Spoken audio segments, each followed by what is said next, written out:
major shift in global trade is unfolding. China has opened a direct Arctic shipping route to Europe, cutting travel time in half and placing Beijing one step ahead in the race for control of international commerce. For more than a century, global trade followed a pattern so predictable it was almost invisible. Cargo ships left factories in East Asia, dropped south through familiar waters, queued at the same narrow canals, and slowly worked their way toward Europe. Every logistics model, insurance table, port expansion, and political assumption was built around those routes. They weren't just paths on a map, they were the backbone of the modern economy. Then one ship quietly refused to follow them. In late September, analysts who track global shipping traffic noticed something that didn't fit. A container vessel departing from China's eastern coast didn't angle towards Southeast Asia or the Indian Ocean. It didn't head for the crowded straits near Indonesia. Instead, its digital trail bent upward, north, far north. At first, it looked like a glitch. Ships don't do that unless they're research vessels or icebreakers. But this one wasn't either. It was a full-sized commercial container ship carrying thousands of standard containers packed with consumer goods, the kind European retailers rushed to stock before the holiday season. The ship kept climbing past the usual shipping lanes, past the zones where traffic thins out. Then it crossed into waters that, until recently, were considered off-limits for routine trade. No announcements, no dramatic press release, just a steady signal moving across the top of the world. What made the moment significant wasn't just the direction, it was the timing. This wasn't an emergency reroute caused by conflict or congestion. There was no canal accident, no sudden blockade. The voyage had been scheduled in advance, cleared by authorities, and treated as a normal commercial run, and the math behind it was impossible to ignore. A typical voyage from China to northern Europe through traditional southern routes can take anywhere from 40 to 50 days, depending on congestion and detours. This ship was expected to arrive in less than 3 weeks, not slightly faster, not marginally cheaper, almost cutting the journey in half. That kind of time savings doesn't just reduce fuel costs, it rewrites inventory planning. It changes how far in advance goods need to be produced. It alters who can afford to compete, and it quietly shifts leverage away from the old choke points that have controlled trade for generations. Even more unsettling was what the ship didn't encounter along the way. No bottlenecks, no lines of waiting vessels, no billion-dollar tolls, no geopolitical flashpoints, just open water, thin ice, and a route most of the world hadn't taken seriously yet. By the time the ship reappeared on tracking maps heading south toward Europe, it was clear this wasn't a publicity stunt. Ports were ready, cargo was sold, schedules were locked. For the first time, a commercial shipment had proven that the old global trade map was no longer the only option, and that raised a far bigger question. If this route now works, why wasn't it used before? Long before this Arctic route started carrying real cargo on real deadlines, China had already tested the idea, quietly, carefully, and with almost no fanfare. More than a decade earlier, a Chinese vessel made a similar journey north instead of south, hugging the edge of the Arctic rather than diving toward the usual trade lanes. At the time, the voyage barely registered outside shipping circles. Most headlines treated it like a curiosity, an experiment pushed by climate scientists and adventurous engineers, not something meant to change global logistics. That reaction wasn't entirely wrong. Those early trips were fragile. They depended on perfect timing, calm weather, and constant coordination. Ice conditions could turn dangerous overnight. Insurance costs were high. Russian authorities required strict permits, pilots, and escort rules. Every decision had to be approved in advance. One bad season could wipe out the entire plan. Because of that, most shipping companies dismissed the route outright. The Arctic looked unpredictable, expensive, and seasonal. Analysts labeled it interesting but impractical. Something to study, not something to build a business around. And that's exactly why the story faded. For several years, only a handful of Chinese flagged ships attempted Arctic crossings, usually during late summer when ice was thinnest. Each trip felt more like a rehearsal than a launch. Crews monitored ice thickness hour by hour. Russian ice pilots rode aboard. Every mile was logged and analyzed. Success Success didn't mean profit, it just meant survival. To the outside world, nothing seemed to change. Southern routes stayed dominant. Canals stayed busy. The Arctic remained the footnote. But behind the scenes, something important was happening. China wasn't trying to prove the route worked once. It was learning why it failed, when it succeeded, and what it would take to make it reliable. Each voyage fed data back into ship design, scheduling models, and long-term planning. The difference between a stunt and a strategy is patience. While most observers forgot about those early Arctic runs, Beijing didn't. It treated every obstacle, Iceland, seasonal windows, political permissions, as problems to be solved over time, not reasons to quit. And eventually, that quiet learning phase reached a turning point. Because when China stopped experimenting and started writing policy, the Arctic stopped being optional. And that's when the route shifted from an idea to a plan. The real turning point didn't happen at sea. It happened on paper. After years of low-key experiments and carefully logged trial voyages, China made a move that most people outside policy circles barely noticed. The government released an official Arctic strategy, a document that transformed scattered experiments into a national objective. For the first time, China openly described itself as a near-Arctic state. That phrase alone raised eyebrows. China has no Arctic coastline, yet the wording signaled something important. Beijing was no longer viewing the far north as a distant curiosity. It was declaring a long-term stake in how the region would be used, governed, and commercialized. Inside the policy, the message was even clearer. China called for the development of what it labeled a polar Silk Road. The idea was simple on the surface: connect Asia and Europe through Arctic shipping routes as a complement to traditional trade lanes. But beneath that language sat a strategic shift. Arctic routes were no longer framed as backups or experiments.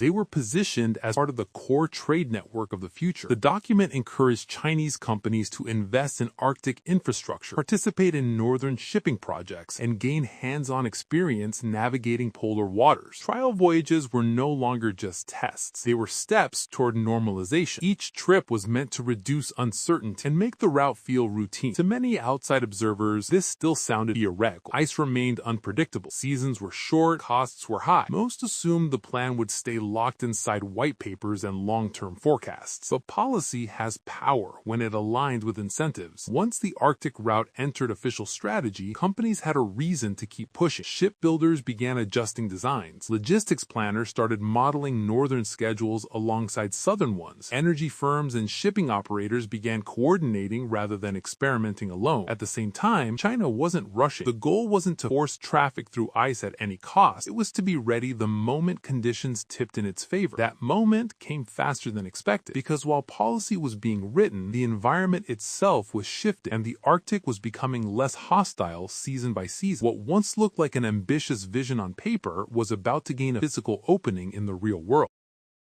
For most of modern history, the Arctic didn't need laws or patrols to keep ships away. Ice did that job on its own. Thick, unpredictable sea ice turned the far north into a natural wall. Even during summer, massive flows could trap vessels for weeks or crush holes that weren't built for pressure. That's why the idea of regular commercial shipping across the Arctic sounded unrealistic for so long. The environment itself was the gatekeeper, but that gate has been slowly lifting. Satellite records going back to the late 1970s show a steady and dramatic decline in Arctic sea ice. Each decade, the area covered by ice at the end of summer has shrunk further. September, the key month for Arctic navigation, has seen the sharpest drop. What was once a solid ice cap has become thinner, fractured, and increasingly seasonal. This hasn't turned the Arctic into calm blue water. Conditions are still harsh. Storms still roll in fast, and ice can still form suddenly, but the difference now is predictability. Large stretches of the northern sea route are no longer locked year-round. Instead, they open for weeks, then months, creating a usable window that planners can actually schedule around. That shift matters more than warmth. Shipping doesn't require perfect weather, it requires patterns that can be forecasted. Over time, data from satellites, ice charts, and ship logs began to show something shipping companies cared deeply about: consistency. Studies tracking navigable days along the Arctic coast now show longer seasons than just a decade ago. Routes that were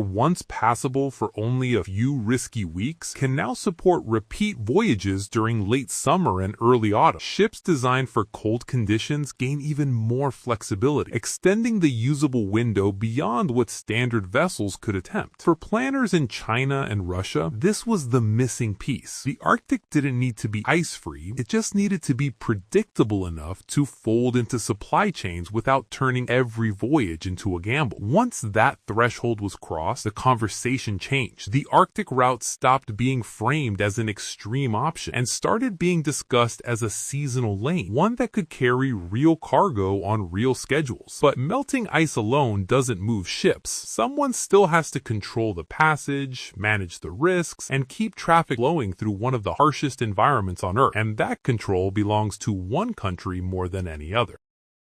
The Arctic shipping route isn't an open highway. It only works because someone controls it. Unlike the open oceans, the Northern Sea Route runs along a tightly managed corridor hugging Russia's Arctic coastline. Most of that stretch falls under Russian jurisdiction, and every foreign ship that wants to pass through has to play by Russian rules. That single fact quietly defines who really holds power over this frozen shortcut. Before a ship even leaves port, paperwork comes first. Owners must submit detailed applications showing hull strength, ice classification, engine power, crew training, and safety equipment. They have to declare exactly when they plan to enter the Arctic zone, which segments they'll cross, and when they expect to exit. Russian authorities don't just skim these documents. They cross-check them against ice forecasts, weather models, and traffic plans. Approval can take months, and even when permission is granted, freedom doesn't follow. Every approved vessel is assigned a Russian ice pilot, a specialist trained to navigate polar waters. That pilot advises the captain on speed, routing, and timing. Ships are also told which icebreaker they must follow and where they're allowed to deviate. Checkpoints along the route require regular position reports. In practice, ships move when they're told to move, where they're told to go. This system only functions because Russia controls something no other country can match: the world's largest and most powerful icebreaker fleet. Dozens of icebreakers operate under the Russian flag, ranging from diesel-powered ships to massive nuclear-powered giants. These aren't symbolic vessels. Nuclear icebreakers can operate for years without refueling, pushing through thick ice at steady speeds while escorting convoys behind them. Their hulls are shaped to ride up onto the ice and crush it under their weight, carving narrow paths where none existed before. When a convoy moves, the icebreaker goes first. Radar scans for pressure ridges. Crew spot thick patches ahead. The ship backs up, rams forward, and repeats the process until open water appears just wide enough for cargo ships to follow in single file. Without this lead ship, most commercial vessels wouldn't make it through at all. This is why the Arctic route isn't just a shipping lane. It's a state-managed system. Access depends on diplomacy, coordination, and infrastructure, not just navigation skills. And that system turns ice into leverage. For China, this arrangement is both a limitation and an opportunity. It can't use the route without Russia, but by aligning its trade ambitions with Russia's Arctic infrastructure, it gains access to something far more valuable than open water. Because once the icebreakers proved the route could be controlled, another type of cargo moved in to pay for the entire operation. American ships may have grabbed the headlines, but they weren't the reason the Arctic route became viable. The real breakthrough came from energy. Long before consumer goods started crossing the top of the world, tankers were already doing the hard work. Russia's massive Arctic gas projects needed a way to move fuel out of some of the coldest, most isolated coastlines on Earth. Roads were impossible. Pipelines were limited. The sea, frozen as it was, became the only option. That necessity forced innovation. On the Yamal Peninsula, engineers built an enormous liquefied natural gas facility directly on the Arctic coast. Gas pulled from deep under frozen tundra was cooled until it became liquid, shrinking its volume enough to ship across oceans. Skeptics doubted it could work at scale in such conditions, but once the first shipments left port, the doubts faded fast. Within a few years, Arctic LNG exports were no longer experimental. Tankers began moving in steady rhythms, year after year, through ice that once blocked all traffic. Cargo volumes climbed rapidly, proving that the Northern Sea Route could support repeated large-scale operations, not just one-off voyages. These energy shipments did something crucial. They paid for the infrastructure. Icebreakers, ports, navigation systems, rescue capacity, all of it became economically justified because gas kept flowing. Without energy cargo, the Arctic would have remained too expensive to tame. China played a key role in this shift. As one of the world's largest energy buyers, it signed long-term contracts for Arctic gas. That turned the northern route into something China depended on, not just observed. Tankers began sailing east toward Asian markets during the warmer months and west toward Europe during the colder periods, building a year-round logistics cycle. Specialized ships made this possible. These weren't ordinary tankers. They were built with reinforced hulls, massive engines, and a unique ability to break ice by moving backward through it. In open water, they behaved like normal ships. In frozen seas, they transformed into ice-crushing machines. As these vessels logged successful voyages, confidence grew. If gas could move reliably through the Arctic, other cargo could follow. The route had been stress-tested under the harshest conditions with the most demanding cargo. By the time container ships entered the picture, the hardest part was already done. Energy didn't just open the Arctic, it proved the route could survive. Relying on another country's icebreakers was never going to be the endgame.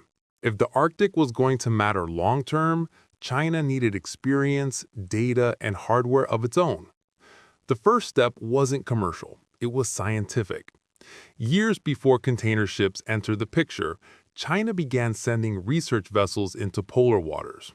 These ships weren't just collecting samples, they were mapping ice behavior, testing navigation systems, and training crews in conditions that ordinary sailors never face. Every expedition doubled as preparation for future trade. For a long time, China had only one polar ship. It was an older vessel refitted for research and supply missions. That limitation mattered. Operating in the Arctic requires constant adaptation, and one ship wasn't enough to build deep expertise. That changed when China launched a new generation of polar vessels built at home. These ships were designed from the keel up to operate in ice, thick hulls, reinforced bows, powerful engines, and the ability to move forward or backward through frozen seas. Crews practiced maneuvering in tight ice fields, learning how ships behave when water turns solid. These missions gave China something more valuable than speed: confidence.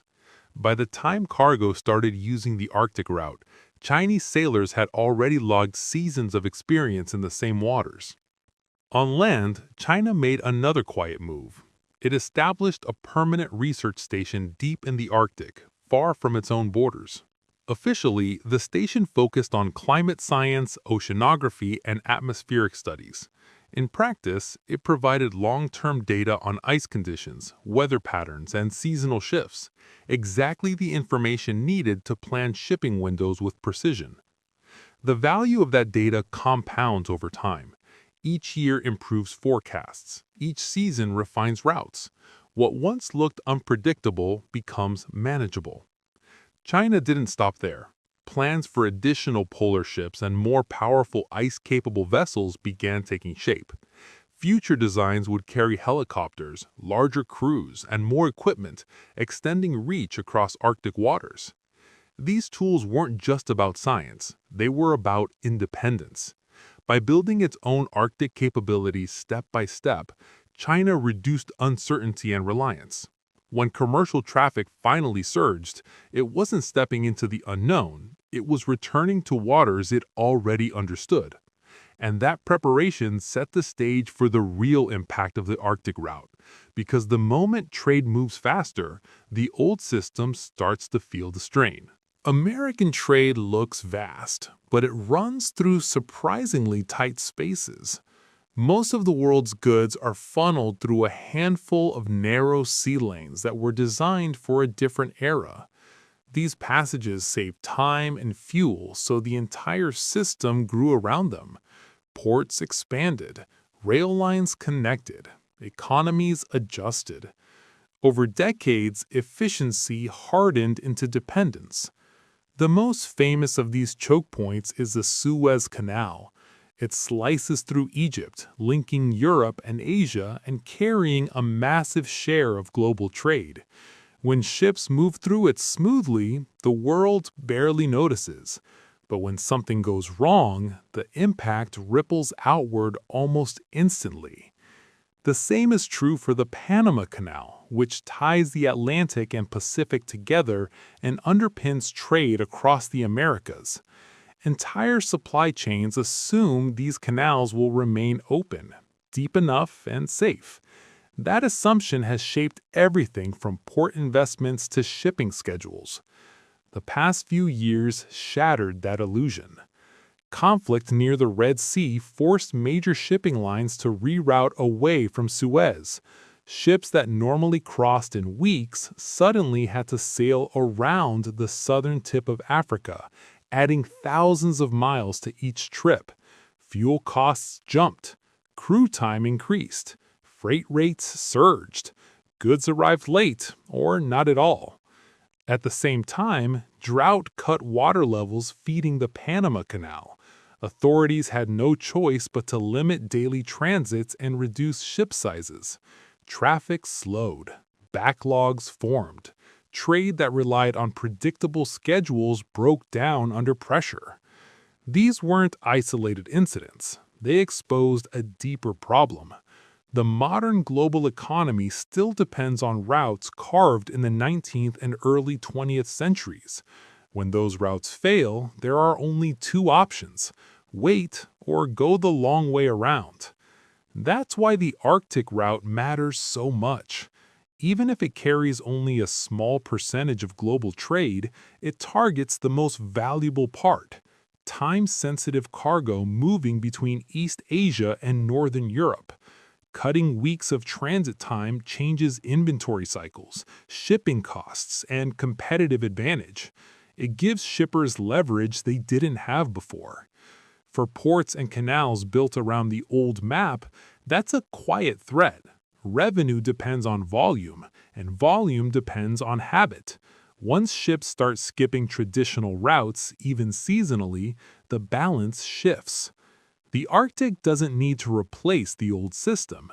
It only needs to offer an alternative when the old one stumbles. And that's why a path through ice has become one of the most powerful pressure points in global trade. When people talk about global trade, they usually focus on volume. How many ships, how many containers, how many tons of cargo move each year. But power in trade has never been about volume alone. It's about control over time. Who can deliver faster? Who can reroute when others are stuck? Who doesn't have to wait? That's what makes the Arctic route so disruptive. Even in the most optimistic forecasts, it will never carry the majority of the world's trade. The ice, the seasons, and the cost make sure of that. But it doesn't need to dominate the system to reshape it. It only needs to siphon off the most valuable cargo, the shipments that are time-critical, high-margin, and sensitive to delays. Electronics, retail inventory, energy, the kinds of goods that drive profit, not just volume. When those shipments stop flowing through traditional canals, the impact travels far beyond shipping companies. Canal revenues shrink, port traffic shifts, insurance models change, political leverage weakens in places that once sat at the center of global trade. For countries like Egypt or Panama, that shift isn't theoretical. Their economies were built around being unavoidable. The Arctic introduces a future where unavoidable is no longer guaranteed. For China, the value lies in options. The Arctic route doesn't replace southern lanes, it complements them. It offers flexibility when choke points jam, conflicts erupt, or climate disrupts old assumptions. And flexibility, in a tightly optimized global system, is power. What makes this transformation easy to miss is how quietly it's happening. There was no grand opening, no ribbon-cutting ceremony at the top of the world. Just ships moving where they didn't before, shaving days off schedules, and slowly normalizing the unthinkable. The ice didn't vanish overnight. The trade map didn't redraw itself in a day. But one seasonal route at a time, a frozen shortcut is turning into a lever, one that can tilt influence, revenue, and control in a global system that was never designed to bend. And once trade learns a faster way, it rarely forgets it. The most dangerous assumption in global trade is that tomorrow will look like yesterday. Right now, the Arctic route still feels seasonal, limited, controlled, something that works only under the right conditions. That illusion is comforting because it suggests the old system still has time. But every year, the window grows a little longer. Every season, the ships get better. Every voyage, the uncertainty shrinks. What's unfolding isn't a sudden takeover, it's normalization. Shipping companies don't need the Arctic to be perfect. They only need it to be good enough more often than expected. Once planners can count on it for part of the year, schedules adapt, fleets adjust, ports re-optimize, and habits change quietly, without headlines. That's when the real shift happens. The Arctic route becomes a pressure valve. When canals jam, it absorbs overflow. When conflict erupts, it offers an exit. When fuel costs spike, it shortens the clock. Over time, that optional lane starts influencing decisions everywhere else, even when it isn't being used. And here's the part most people miss. Control doesn't require constant use. It only requires the ability to use it. As climate patterns continue to shift, as geopolitical risks stay high, and as supply chains chase speed over tradition, the frozen shortcut stops being a backup plan and starts becoming leverage. Not dominance, not replacement, leverage. The world's trade system wasn't built to flex, it was built to flow through narrow gates. And now one of those gates is opening somewhere nobody expected, at the top of the world. Because once the ice stops being a wall, it becomes a pathway. And pathways change everything.